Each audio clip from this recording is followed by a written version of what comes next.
रामकृष्ण हरी सर्वांना.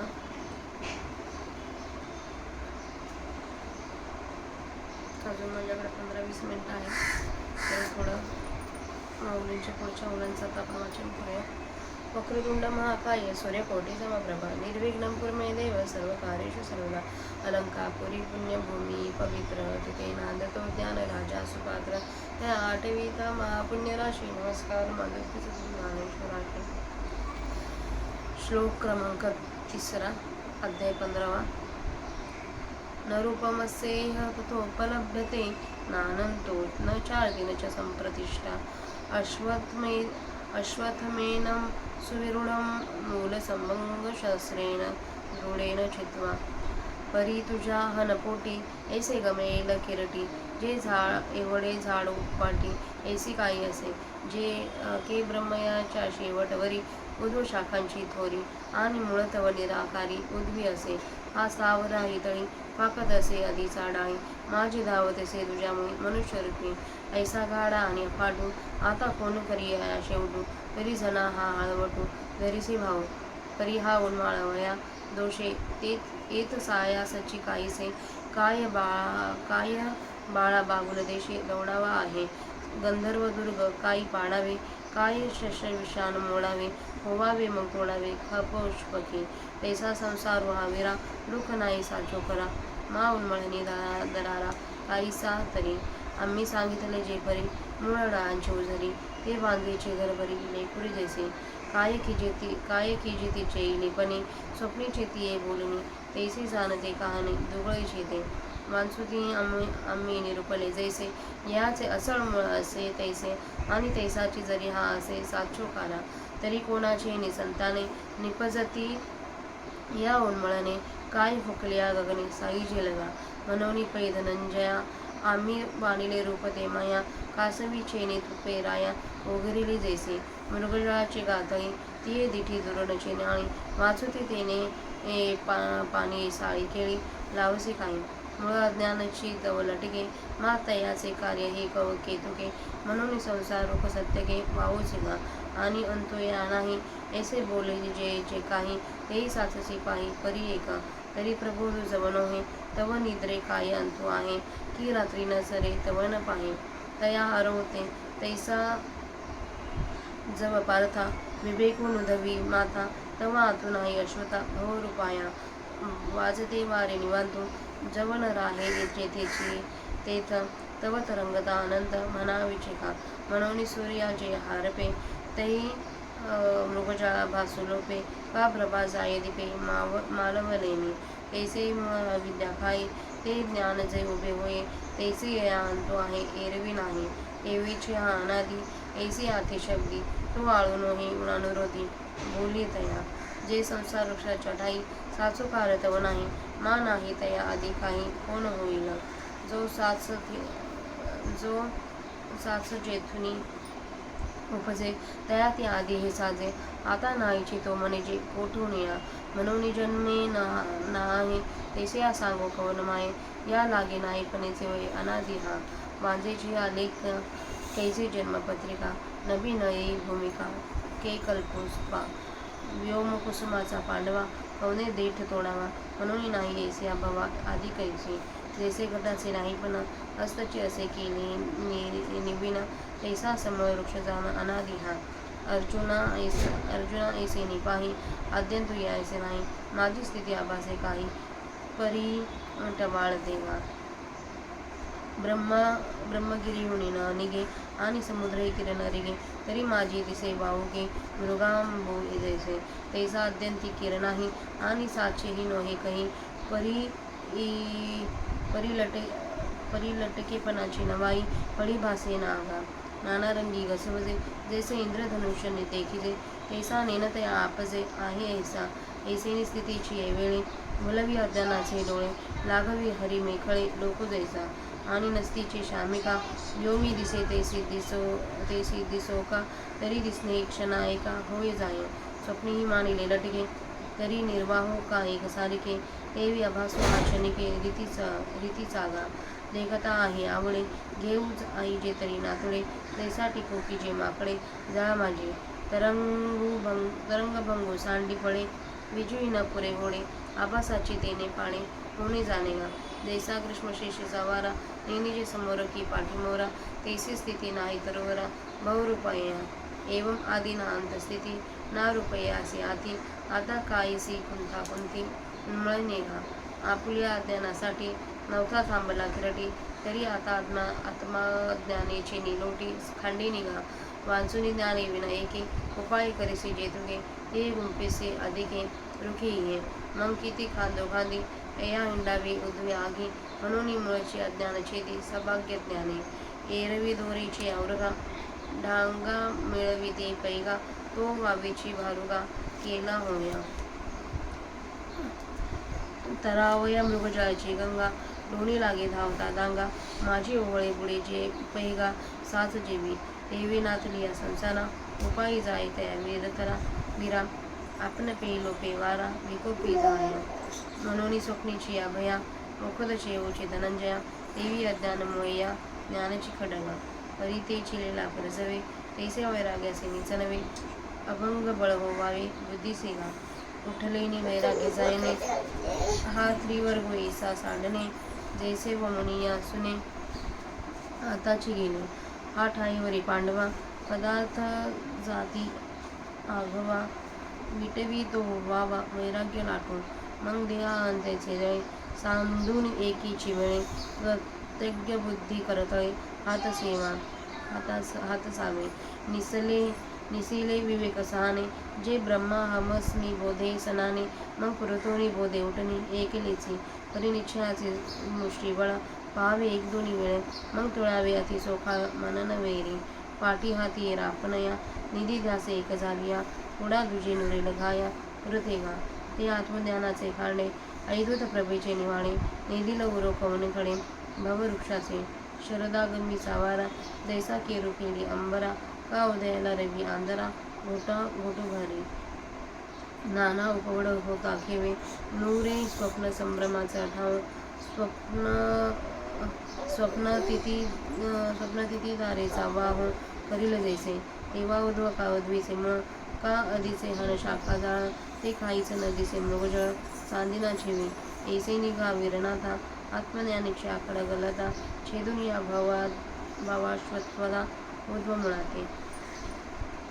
आपल्या 266 ओव्यांचं वाचन झालं. त्यांचा मराठी अर्थ बघू.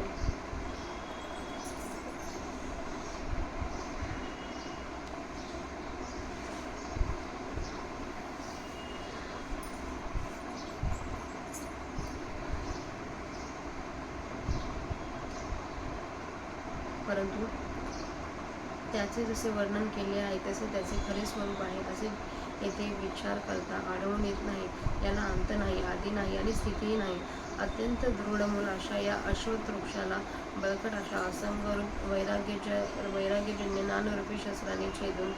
परंतु अर्जुना, तुझ्या मनात कदाचित असे वाटेल की या एवढ्या झाडाला उपटील असे एवढे साधन काही आहे काय? कोठे शेवट ब्रह्मदेवापर्यंत याच्या वरच्या शाखांचा विस्तार आणि मूळ तर कोठे तर वर निराकार ब्रह्मामध्ये आहे. हा संसार वृक्ष खालच्या फांद्यांनी शेवटी असलेला वृक्षादी स्थावरापर्यंत विस्तारतो आणि दुसऱ्या मनुष्यरूपी मुळांनी मध्ये विस्तारतो. असा हा संसार वृक्ष बळकट आणि अमर्याद आहे. तर आता याचा शेवट उपटून टाकणे कोण करेल? असा क्षुद्र विचार तू कदाचित मनात आणशील तर आणू नकोस. परंतु याला उपटून टाकण्याचा हेतू जर असेल तर त्याला उपटून टाकण्याच्या कामी श्रमच ते काय आहेत? म्हणजे श्रम नाहीतच. मुलाकरता लेकराची भीती नाहीशी व्हावी म्हणून बागुल बुवास खरोखर देशोधडीस लावावा लागतो काय? ढगांच्या आकृतीत दिसणारे किल्ले पाडून टाकले पाहिजेत काय? सशाचे शिंग मोडून टाकले पाहिजे काय? आकाशाचे फूल असावे आणि मग ते तोडावे. त्याप्रमाणे अर्जुना, हा संसार वृक्ष जर खरा नाही तर मग त्याला उपटून टाकण्याची भीती तरी कसली? आम्ही संसार वृक्षाच्या मुळाच्या व फांद्यांच्या उत्कर्षाचा विस्ताराचा जो प्रकार सांगितला तो प्रकार जसे काही वांझेची घर भरून लेकरे आहेत असे सांगण्याच्या प्रकारापैकीच होय. जागे झाल्यावर मग ती स्वप्नातील बडबड काय कामाची? त्याप्रमाणे ही संसार वृक्षाची गोष्ट पोकळ आहे असे समज. याशिवाय आम्ही ज्याप्रमाणे सांगितले त्याप्रमाणे याचे मूळ जर दृढ असते आणि हा संसार वृक्ष जर आम्ही सांगितल्याप्रमाणे स्वरूपे करून खरा असता, तर कोणता असा मायेचा पोत आहे की ज्याच्या सामर्थ्याने याची पाळीमुळे खणून काढण्याचे काम घडून येईल. अर्जुना, नुसत्या फुकण्याने हे एवढे आकाश उडून जाईल काय? म्हणून अर्जुना, आम्ही जे या संसार वृक्षाचे वर्णन केले ते खोटे आहे. कसे? तर जशी राजाला कांसवीच्या तुपाने मेजवानी करावी तसे. बा अर्जुना, मृगजळाची जी तळी आहेत ती दृष्टीने दुरूनच पाहावी, नाहीतर त्या मृगजळाच्या पाण्याने भात व केळी लावता येईल काय? बा अर्जुना, या संसार वृक्षाचे मूळ जे अज्ञान तेच आधी खोटे आहे, तर मग त्याचे कार्य ते केवढे काय किमतीचे असणार? म्हणून संसार वृक्ष खरा कोठून असणार, तर तो मिथ्याच आहे. आणि या संसार वृक्षाला अंत नाही असे जे काही म्हणतात हेही एक प्रकाराने खरेच आहे असे समज. तर जोपर्यंत जाग येत नाही तोपर्यंत झोपेला शेवट आहे काय? अथवा रात्र संपली नाही तोपर्यंत त्याच्या आधी उजाडत नाही. त्याप्रमाणे अर्जुना, जोपर्यंत विचाराने डोके वर केले नाही तोपर्यंत या संसाररूपी अश्वत्थ वृक्षाला शेवट नाही. जोपर्यंत वाहणारा वारा जागच्या जागी शांत राहत नाही तोपर्यंत लाटपणा अनंतच मानला पाहिजे. म्हणून सूर्य जेव्हा मावळतो तेव्हा मृगजळ भासण्याचे नाहीसे होते, अथवा दिवा मालवल्याने दिव्याचा प्रकाश नाहीसा होतो. त्याप्रमाणे संसार वृक्षास मूळ असलेल्या अविद्येला खाऊन टाकणारे ज्ञान जेव्हा उत्पन्न होईल तेव्हाच या संसार वृक्षाला शेवट आहे, एरवी नाही. त्याप्रमाणे हा संसार वृक्ष आरंभरहित आहे असे जे म्हणतात ते म्हणणे या संसार वृक्षावर आरोप नाही, तर एका दृष्टीने ते म्हणणे या संसार वृक्षाच्या अनादित्वास अनुसरून आहे. कारण की संसार वृक्ष तर स्वरूपाने खरा नाही, तर मग जो स्वरूपाने खरा नाही त्याचा कोणी आरंभ असेल का? जो खरोखर जेथून कोठून तरी उत्पन्न होतो त्याला उत्पत्ती आहे हे म्हणणे शोभते. आता जो स्वरूपे करून नाहीच त्याला आरंभ कोठून म्हणावा याचा? म्हणजे जो उत्पन्न होत नाही व ज्याला अस्तित्व नाही तशाला कोण आहे म्हणून सांगू? एवढ्याकरिता हा संसार वृक्ष नाहीपणाचेच अनादी आहे. वांझेच्या मुलाला जन्मपत्रिका कोठची?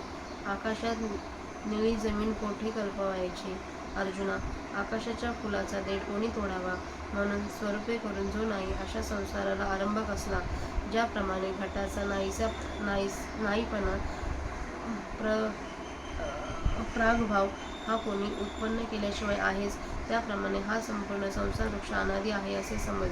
अर्जुना, याप्रमाणे पहा की या संसार वृक्षाला आदी व अंत नाही. मध्यस्थितीकाली तो काही भासतो, पण ते त्याचे भासणे मिथ्या आहे. ज्याप्रमाणे ब्रह्मगिरी पर्वतापासून निघत नाही आणि शेवटी खरोखर समुद्रातही मिळत नाही, तरी मध्येच असे मिथ्या मृगजळ दिसते. त्याप्रमाणे अर्जुना, संसार वृक्ष आरंभी व अंती खरोखर नाही आणि तो कधीही खरा नाही, परंतु खोटेपणाची नवलाई अशी आहे की तो नसून भासतो. ज्याप्रमाणे अनेक रंगाने भरलेले इंद्रधनुष्य दिसते त्याप्रमाणे अज्ञानाला हा संसार वृक्ष आहे असे भासते. अशा रीतीने स्थितकाली हा संसार वृक्ष अज्ञानी मनुष्याच्या दृष्टीस चुकवतो. तो कसा? तर जसा बहुरूपी हा कफनी धारण करून सोंगे आणून लोकांना फसवितो तसा, आणि नसलेला स्नेहपणा आकाशात दिसतो तसा दिसेना का? तरी ते दिसणेही एका क्षणात होते व जाते. स्वप्नातील खोटे पदार्थ वस्तुतः नाही, तरी पण ते खरे आहे असे जरी मानले तरी ते एकसारखे टिकतात का? तशा क्षणिक भासणाऱ्या पद्धतीचा हा संसार वृक्षाचा आभास आहे. पाण्यात दिसणारे आपले प्रतिबिंब धरण्याकरिता माकडाने ज्याप्रमाणे बोट घालावे तरी पण ते प्रतिबिंब त्यास सापडत नाही, त्याप्रमाणे हा संसार वृक्षाचा भास पाहिला असता आहे असा वाटतो, आणि त्यास धरावयास गेले तर म्हणजे विचाराने त्याचे अस्तित्व पाहू गेले तर तो सापडत नाही. बा अर्जुना, लाटांचे होणे व जाणे ह्या संसारभासाच्या होण्या जाण्याच्या उपमेला कमी पडते. विजेचा उदयास्त जरी अति त्वरित असतो तरी तो वीज देखील त्याच्या बरोबरीला येत नाही. तितक्या भानाने त्वरेने संसारभासाचे होणे जाणे आहे. ज्याप्रमाणे ग्रीष्मांतीचा वारा हा समोरून वाहतो किंवा पाठीमागून वाहतो हे कळत नाही, त्याची स्थिती तशी एकच नसते, त्याप्रमाणे या संसाररूपी श्रेष्ठ वृक्षाला स्थितकाली एकच अवस्था नाही, म्हणजे प्रत्येक क्षणी त्याचे स्थित्यंतर होते, म्हणजे संसाराला स्थिती नाही. याप्रमाणे संसार वृक्षाला आदी अंत व स्थितीही नाही, व याला रूपही नाही. आता असे जर आहे तर अर्जुना, याला उपटून टाकण्यास श्रमते काय? अर्जुना, हा नसलेला संसार वृक्ष केवळ आपल्या अज्ञानामुळे बळावला आहे. तर आता त्याला आत्मज्ञानरूपी दुधारी तलवारीने नाहीसा कर. नाहीतर एका ज्ञानावाचून त्याच्या नाशाकरिता जितके उपाय तू करशील, त्या उपायांच्या योगाने तू या संसार वृक्षात अधिक अडकशील. मग त्या संसार वृक्षाच्या फांद्यांनी खाली वर किती फिरावे. म्हणून या संसार वृक्षाच्या अज्ञानरूपी मुळच यथार्थ ज्ञानाने तोडून टाक. सहज विचार करून पाहिले तर दोरीवर भासणाऱ्या सर्पाला मारण्याकरिता लांब काठ्या गोळा केला तर त्यांचे व्यर्थच ओझे गोळा केल्यासारखे होते. मृगजळाची नदी उतरून जाण्याकरिता नावेसाठी कोणी रानोमाळ धावत असतो, त्याने खऱ्या ओढ्यात सापडून असे बुडावे. अर्जुना, त्याप्रमाणे खोट्या संसाराचा नाश करण्याच्या उपायांमध्ये खटपट करणाऱ्याला साधनांचे जीवापाड श्रम होऊन तो आपण स्वतः मरतो. म्हणून अर्जुना, स्वप्नातील भीती जागे होणे हेच जसे औषध आहे, त्याप्रमाणे अज्ञानरूपी मूळ असलेला याला या संसार वृक्षाला नाश करण्यास समर्थ एक ज्ञान खडक आहे. परंतु अरे, तेच ज्ञानरूपी खडक जसे सहज फिरवता येईल, तसे वैराग्याने व न खचणारे सामर्थ्य बुद्धीला नित्य नवे पाहिजे. ज्या वैराग्याचा उठाव झाला असता ह्या त्रिवर्गाचा स्वर्ग, मृत्यू, पातळ यांचा असा त्याग होतो की जसे काही पुत्र आताच कोकून गेले आहेत.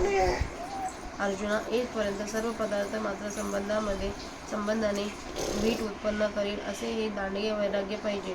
मग त्या ज्ञानखंडकावरील देहाभिमानरूपी म्यान एकदम काढून अंतर्मुख झालेल्या बुद्धिरूपी मुठीत ते धरावे. ते ज्ञानरूपी खंडक विवेकरूपी जाणीवर पाजळलेले असावे व मी ब्रह्म आहे अशा बोधाची त्यास तीक्ष्ण अशी धार असावी आणि मग ते एकट्या पूर्ण बोधाने घासावे. परंतु मी ब्रह्म आहे अशा निश्चयरूपी मुठीचे बळ एक दोन वेळा पाहून आणि मी ब्रह्म आहे असा दृढ निश्चय झाला आहे असे वाटले की मग ते अतिशुद्ध मननापर्यंत तोलून धरावे, म्हणजे अद्वैत ओघाचे अतिशुद्ध असे चिंतन करावे. नंतर ज्ञानरूपी हत्यारावर आपण निजध्यासाने एक झाल्यावर, आपण ज्ञानरूप झाल्यावर अर्जुना, आपल्या पुढे धाव मारण्यापुरते दुसरे उरणार नाही. ती आत्मज्ञानरूपी दुधारी तलवार आपल्या अद्वैत प्रकाशाच्या आधिक्याने संसार वृक्षाला कोणीकडेही उरू देणार नाही. शरद ऋतूच्या आरंभीचा वारा जसा आकाशातील ढगरूपी कचरा नाहीसा करतो अथवा उगवलेला सूर्य जसा अंधाराचा घोट भरतो अथवा जागे होता क्षणी स्वप्नांच्या गर्दीचा ठाव ठिकाणा उरत नाही, त्याप्रमाणे आत्मानुभवरूपी धारेचा प्रहार करेल, म्हणजे संसार वृक्षाचा ठाव ठिकाणा उरू देणार नाही. तेव्हा या संसार वृक्षाच्या वरचा भाग अथवा वरचे मूळ अथवा खालच्या शाखांचा विस्तार हे जसे चांदण्यात मृगजळ दिसत नाही तसे काही एक दिसणार नाही. अर्जुना, अशा रीतीने आत्मज्ञानरूपी तलवारीच्या पात्याने वर मूळ आहे असा जो संसार वृक्ष तो छेदून, म्हणजे आत्मविचाराने त्याचा निराश करून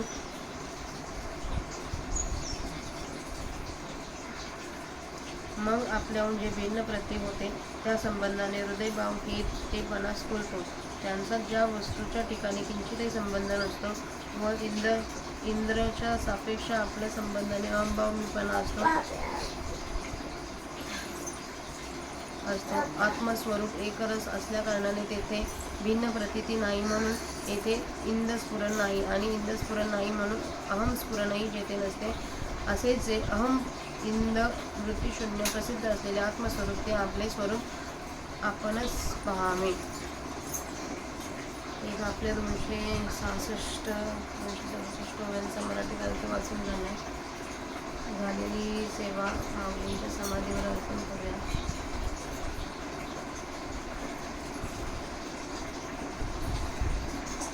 आणि सेवेला स्वल्प विराम देऊ. रामकृष्ण.